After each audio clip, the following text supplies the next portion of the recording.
Fisioterapia e exercícios para o impacto femoroacetabular. Olá, meu nome é Davi Guzmão, sou médico e hoje estamos aqui com a Anete na Physique, onde ela vai nos mostrar os exercícios de uma pessoa que está se reabilitando do impacto femoroacetabular e também aquele paciente que não vai fazer a cirurgia para o impacto, vai tentar o tratamento conservador, onde ele tem um impacto e quais os exercícios que ele tem que cuidar para não começar a sentir dor ou para não ter o desgaste no quadril, né, Anete? Te apresenta um pouquinho aí pro pessoal que está te conhecendo agora aí do canal.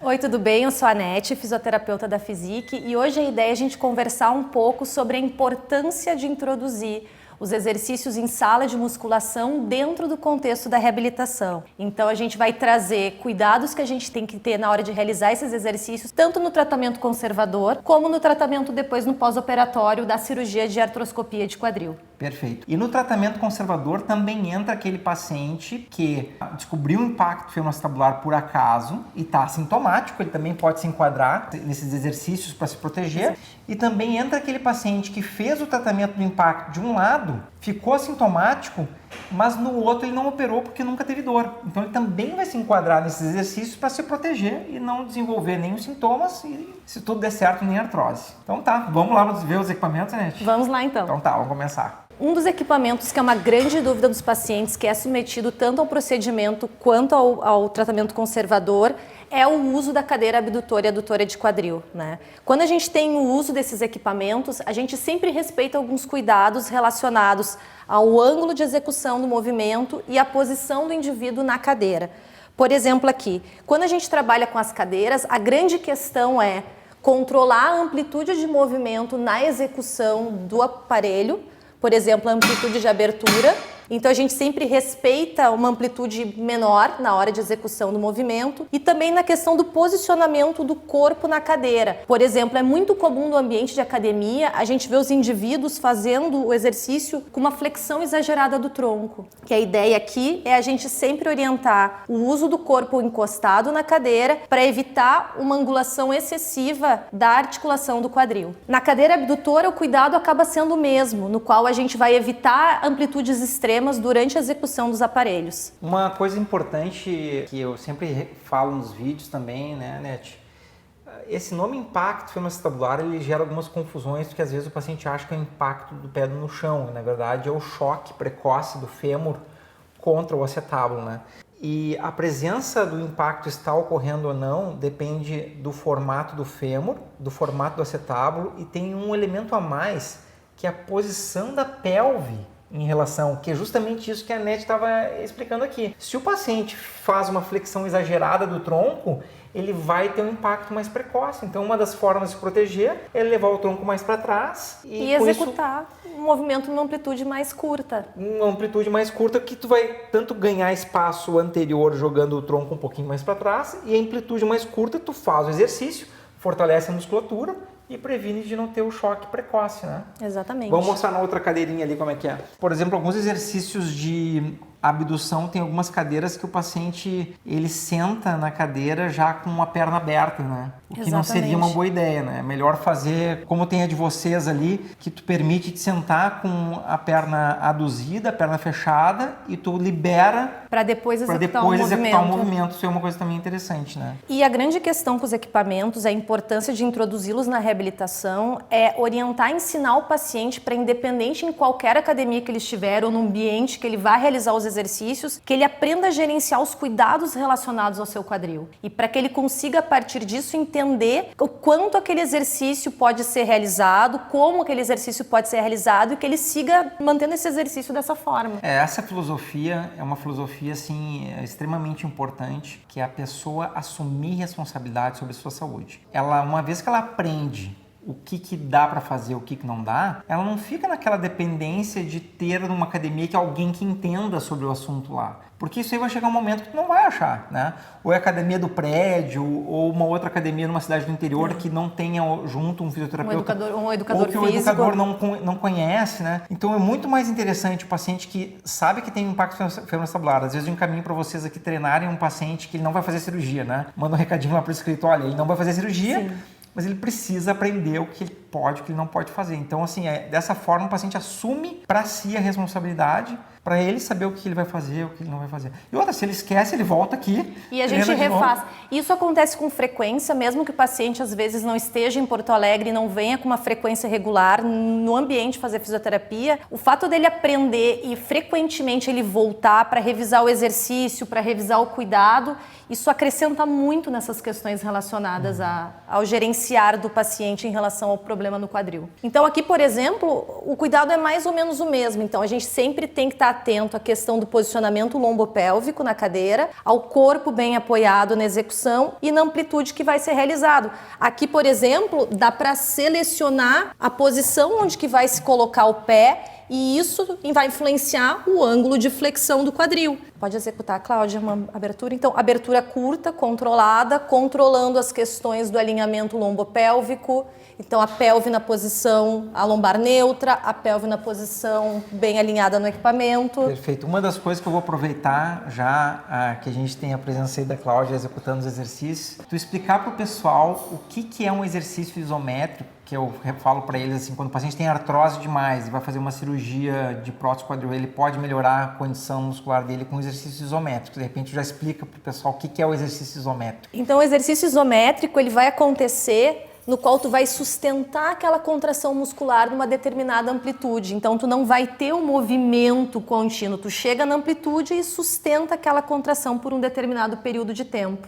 Então, né? Esse é um exemplo assim, ó, mesmo o paciente que tem uma artrose avançada, que tem um movimento curto, ele pode ir até o movimento que ele não tenha sintomas, ficar sustentando aquele movimento, então ele entra numa isometria, né? Exatamente. Ou seja, a amplitude daquela articulação não está modificando e ele está fazendo força. Exatamente. Isso aí ajuda a musculatura dele a melhorar e depois quando ele fizer, digamos assim, uma cirurgia de prótese, que é o exemplo que a gente está falando, ele vai ter a liberdade da articulação sem dor, só que a musculatura dele já vai estar muito melhor, ele não vai partir do zero, ele já parte de uma musculatura um pouquinho melhor. Né? E esse tipo de exercício ele é utilizado para trabalhar força dentro do conforto e a gente tem muitos benefícios em relação ao controle de dor e introduz ele sempre precocemente no trabalho da fisioterapia. É uma coisa que já saiu vários artigos mostrando assim, tanto na articulação do quadril quanto do joelho, força muscular diminui a dor na articulação, né? Então assim, isso aí é um elemento que tem que fazer parte do tratamento conservador, né? Outro exercício importante também, que cria muitas dúvidas, é o uso da cadeira extensora, que trabalha a musculatura da coxa dos pacientes. Então, essa cadeira também a gente consegue introduzir precoce desde o início na reabilitação dos pacientes. E aqui uma das grandes questões no cuidado, na execução desse equipamento, é a amplitude no qual vai ser realizada a extensão de joelho. Então, desde o início a gente limita a amplitude da extensão para que ela não ocorra toda a amplitude e evitar sobrecarregar os flexores do quadril, onde o reto femoral é um dos representantes aqui. Então, na hora de realizar a execução, a gente pede para o paciente também uma amplitude controlada. Curta. Pode voltar, Cláudia. Dessa forma, uma das principais causas de dor, às vezes no pós-operatório ou antes da cirurgia, está relacionada aos flexores do quadril. Então, às vezes os pacientes têm muita dor anterior no quadril e o uso dessa cadeira, respeitando esses cuidados, evita então estressar essa estrutura do quadril do paciente. Essa parte que a Nete falou é muito importante, porque assim, os dois tendões mais próximos da parte onde a gente vai mexer na cabeça do fêmur, onde a gente vai fazer a osteoplastia, é o tendão do músculo ilho-psoas e o tendão reto anterior da coxa. Esses são os dois tendões mais próximos. E frequente a gente vê que se a gente exagera nesses exercícios numa fase precoce, aquele músculo fica dolorido porque ele se envolve naquele processo inflamatório natural da cicatrização, ele está envolvido e ele pode ficar sobrecarregado e ficar doendo mais tempo que o necessário. E a gente não quer que a dor atrase a reabilitação. Exato. Então, muitas vezes, às vezes o paciente está muito... Eu fico com receio, aquele paciente que está muito bem na primeira e segunda semana, ele se empolga e ele começa a querer fazer demais, né? Especialmente a parte dos flexores. Então, é interessante mesmo que o paciente esteja bem, a gente vai dar uma liberdade maior para ele, mas é importante a gente respeitar alguns passos que a gente não quer ter que dar 2 passos para trás, 3 passos para trás. Exato. Então, às vezes, assim, vai no início que é um pouquinho mais devagar, parece devagar, mas isso garante uma evolução mais contínua, né, com menos interrupção. Isso a gente está falando até, por exemplo, dentro do pós-operatório, a partir da 3ª semana a gente já está introduzindo todos esses equipamentos já na rotina da reabilitação do paciente, né? E já ensinando esses cuidados até para ele complementar nos momentos em que ele não está na fisioterapia, né? Seguir mantendo esses exercícios. Joia, perfeito.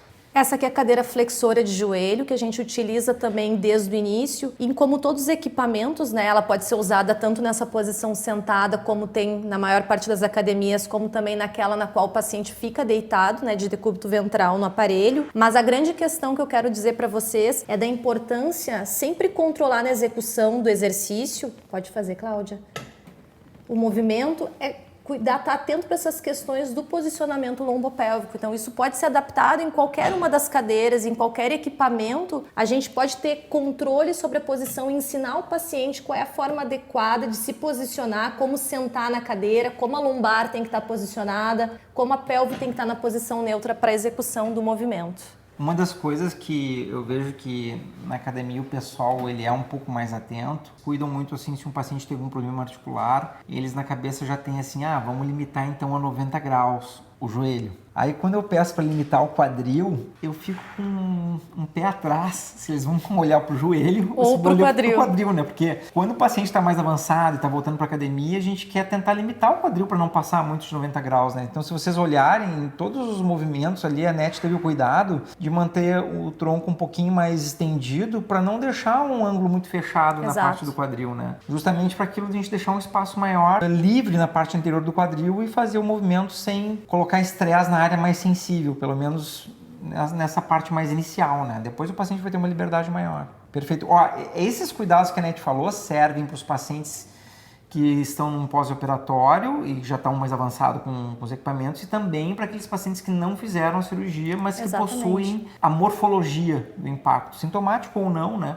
Durante a reabilitação, eles possuindo esses cuidados aqui já também são importantes. E a gente tendo esses cuidados em mente, a gente consegue introduzir esses equipamentos até, por exemplo, num pós-operatório de prótese de quadril, né? Porque respeitando essas questões relacionadas a entender o posicionamento do quadril, dessa relação com a região lombopélvica, isso torna os equipamentos seguros em qualquer situação de pós-operatório. Outra dúvida comum que a gente tem em relação ao exercício em sala de musculação ou também nas reabilitações é o uso da bicicleta. Então a gente pode introduzir a bicicleta precocemente, tanto na questão do pós-operatório como para o paciente com tratamento conservador, também desde que sejam respeitados alguns cuidados em relação à articulação do quadril. Uma das questões mais importantes é a diferença entre a bicicleta vertical e a bicicleta horizontal. A bicicleta horizontal, por ter uma dificuldade grande no posicionamento da angulação do quadril, a gente acaba não utilizando para esse tipo de paciente e dá preferência para o uso da bicicleta vertical. A principal questão aqui na hora de posicionar o banco, para que esse indivíduo não pedale com um ângulo muito acentuado da flexão do quadril, é saber posicionar mais ou menos na altura aqui da articulação mesmo, da região trocantérica, né? Isso vai evitar que pedale além do ângulo de 90 graus. Pode subir, por favor, Cláudia.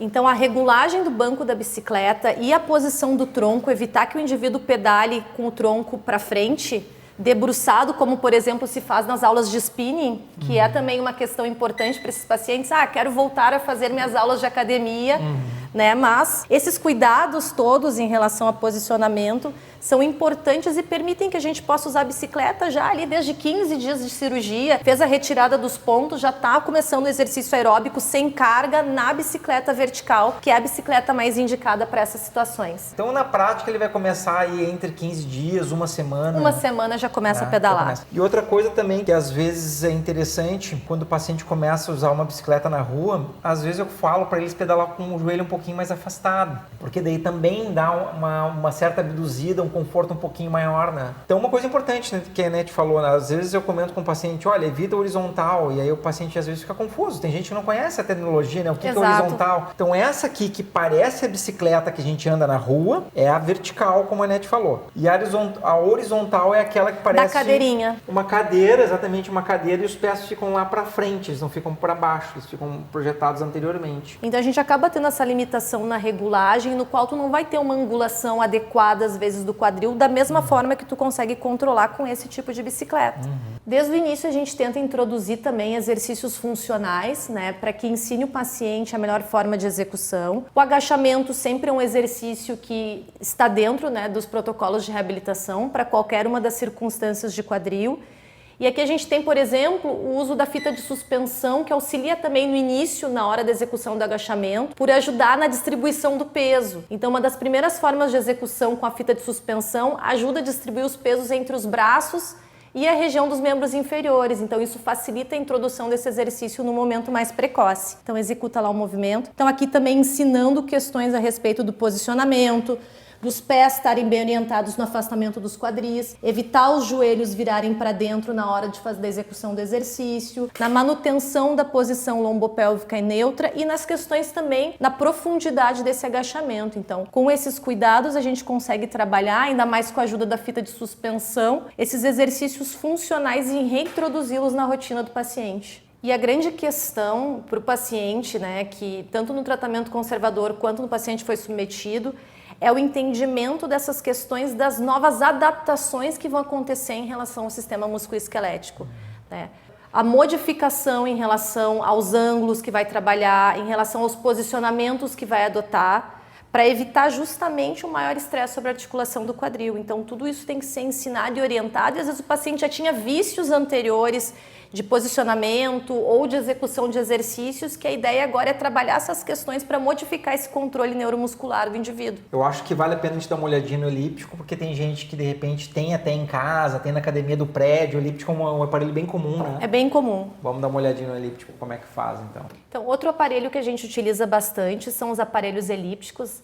Ele acaba sendo uma ótima, digamos, transição entre a bicicleta ou quando esse indivíduo quer voltar a correr, né? Porque ele propicia começar com um trabalho aeróbico mais vigoroso, mas sem impacto articular. E muitas pessoas têm e não sabem a forma adequada de se posicioná-lo. Por exemplo, na grande maior parte dos aparelhos, as pás, elas são largas e propicia que a pessoa posicione o pé em qualquer local ali da pá, sem muito, digamos, critério em relação ao posicionamento. Então, um dos cuidados que a gente tem que ter é justamente para manter esse alinhamento do pé em relação aos joelhos e aos quadris. Por exemplo, se a Cláudia, que tem uma estrutura pequena, botasse os pés mais para fora e fizesse esse movimento, existiria uma tendência maior a já realizar essa torção interna das pernas na hora da execução. Então, orientar quanto à forma de posicionamento. Pode voltar para a posição anterior, Cláudia. A forma de posicionamento, a manutenção da questão do controle neuromuscular durante o exercício também é bem importante para que ele possa ser introduzido. No pós-operatório, por exemplo, a gente reintroduz ele a partir do 2º mês de cirurgia, né, que seria antes dele começar a utilizar a esteira para fins de treinamento de corrida. Entendi. E aí tu ajusta mais ou menos conforme a largura dos ombros, a largura da bacia? Exatamente, conforme geralmente a largura dos quadris, então esse alinhamento em relação a quadril, joelho e pé, e posicionamento dos pés é importante para evitar esses movimentos torsionais que vão acontecer. Outra coisa que as pessoas fazem bastante é fazer o movimento pulando em cima do aparelho. Então levantando os pés, ó, e fazendo como se estivesse saltando dentro do equipamento. Então a ideia é que o pé permaneça o mais próximo possível mesmo da base para garantir os efeitos do aparelho. Mantendo o calcanhar exatamente, em constante contato. Em constante contato. Tá, pessoal, a gente vai mostrar aqui o equipamento que a gente estava conversando aqui, o leg press, e para vocês verem por que a gente evita de usar esse equipamento, porque existe uma dificuldade no ajuste dele. A grande diferença de um leg press para um agachamento, que o agachamento tu começa com o quadril estendido e tu regula o quanto que tu vai descer. Exatamente. E infelizmente os equipamentos que a gente tem disponível, a gente não tem pela posição como o indivíduo vai ficar na máquina, não tem como regular, tu já parte de uma amplitude maior de flexão do quadril, né? Então tu já está além de 90 graus de flexão do quadril. Essa é a grande diferença do leg press, tu começa numa posição fletida, então isso aí não é uma boa ideia. Vamos mostrar como é que seria aqui o ajuste de uma pessoa que vai começar.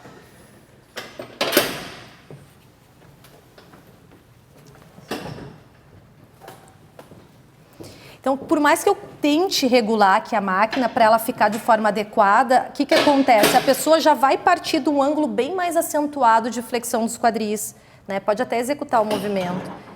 Então, esse controle na subida e na descida é muito mais difícil para ficar adequado e bem orientado. Ó, já começa com uma amplitude bem mais acentuada. Já começa com uma amplitude grande, né? Impressionante.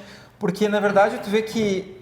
Imagina como se ela estivesse em pé, ela estaria com uma flexão exageradíssima do tronco, mesmo se ela estivesse fazendo com barra. Mesmo se ela tivesse. Então, mesmo que tu garanta esse tronco bem apoiado, tu acaba partindo já de uma amplitude maior. Então, tu vai ter os mesmos benefícios desse aparelho realizando o agachamento, como a gente viu, por exemplo, no TRX, numa amplitude bem mais controlada, que eu possa progredir com dificuldade, com forma de execução e até com incrementando algumas outras cargas numa angulação muito mais segura, por exemplo, do que com o uso da máquina. Então, assim, pessoal, por enquanto a questão do leg press a gente tem que deixar fora, que ele é bem mais difícil da gente regular e a pessoa fazer com uma segurança boa. Então, desde o início, quando a gente está tratando o paciente que fez a artroscopia, uma das grandes questões no pós-operatório que a gente começa logo imediato da cirurgia é a questão de restabelecer a mobilidade rotacional do quadril, né? Isso não acontece, por exemplo, num paciente que está sendo submetido ao tratamento conservador. Então, aqui nesse caso, como foi feita a correção da morfologia alterada do quadril, a gente já começa a trabalhar desde o início da cirurgia, em várias angulações, o restabelecimento dessa mobilidade rotacional, que é um dos principais achados que a gente encontra quando faz a avaliação funcional do quadril, é essa grande limitação da mobilidade de rotação, principalmente rotação interna, mas também alguns pacientes da rotação externa do quadril.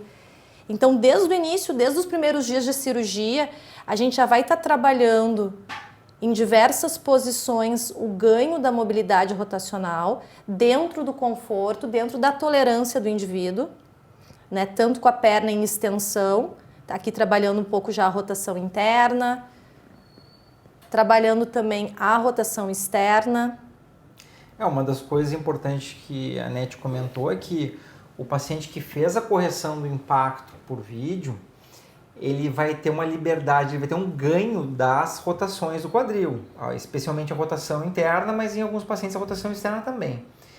E o melhor momento para esse paciente manter o ganho que foi feito cirurgicamente, ou seja, para que a cicatriz normal do corpo não diminua a capacidade dele ganhar, é começar a fisioterapia precoce, especialmente com esses cuidados de amplitude de rotação, né?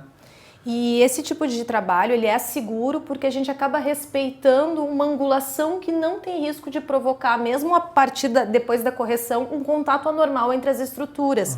Então, desde as primeiras semanas, a gente respeita esse ângulo inferior a 70 graus do quadril e já consegue trabalhar esses movimentos em amplitude progressiva.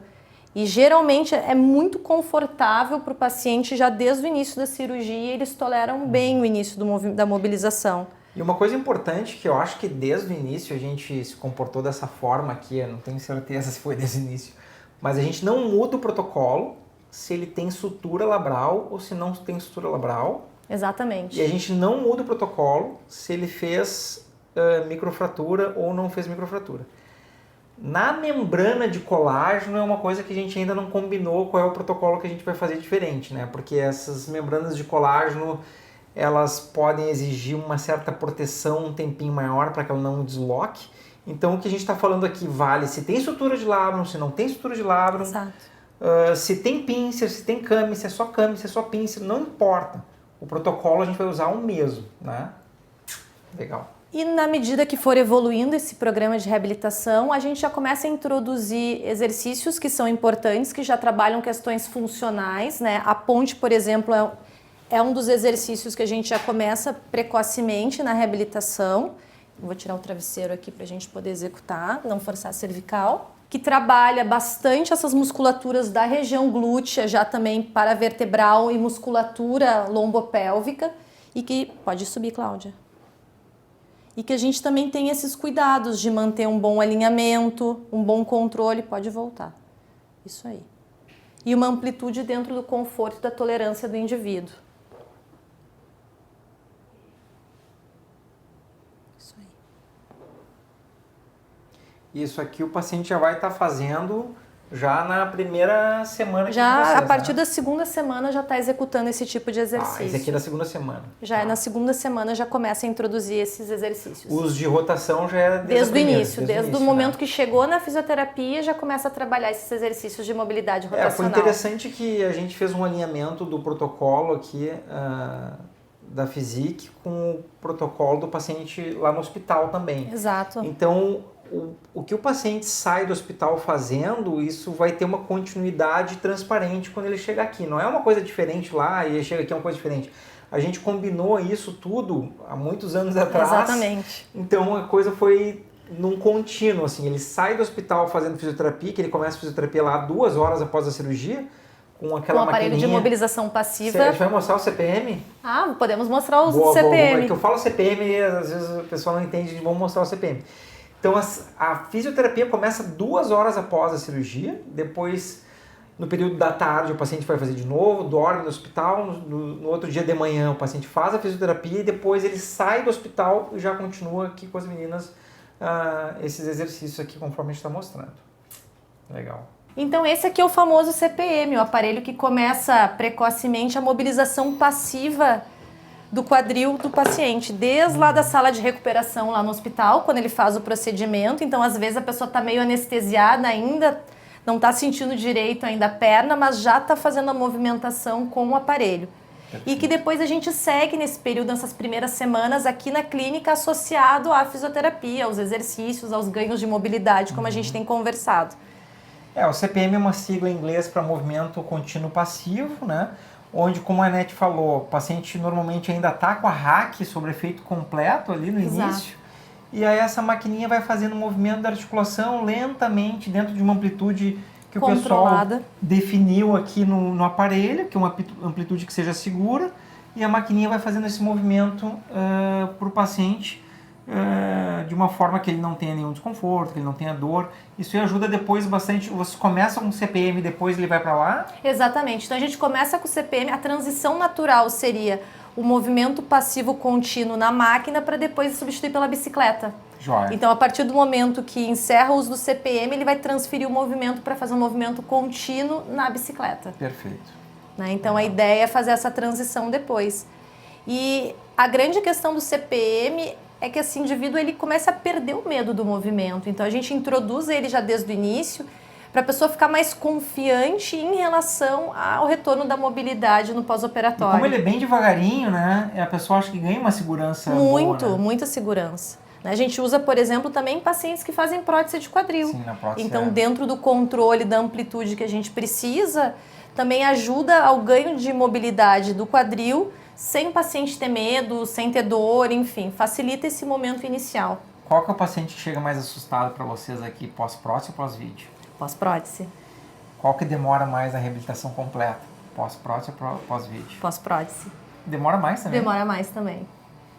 Porque muitas questões de limitações funcionais que já estão estabelecidas há muito tempo, claro, ele melhora muito rápido da dor, de voltar a caminhar sem dor. Eu acho que ele atinge uma satisfação muito mais rápida. Mas, exato. Digamos assim, a melhora, se tu for medir a força muscular mesmo, né, a amplitude em relação a um quadril completamente normal, ele vai acabar demorando mais. Exatamente, porque já tem há muito tempo estabelecido algumas limitações funcionais que a gente vai ter que endereçar a longo prazo na reabilitação.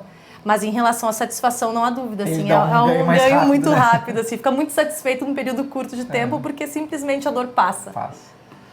Maravilha, beleza. Bom, deixa eu agradecer a Cláudia por ter participado do modelo com a gente. Muito obrigado. Obrigada.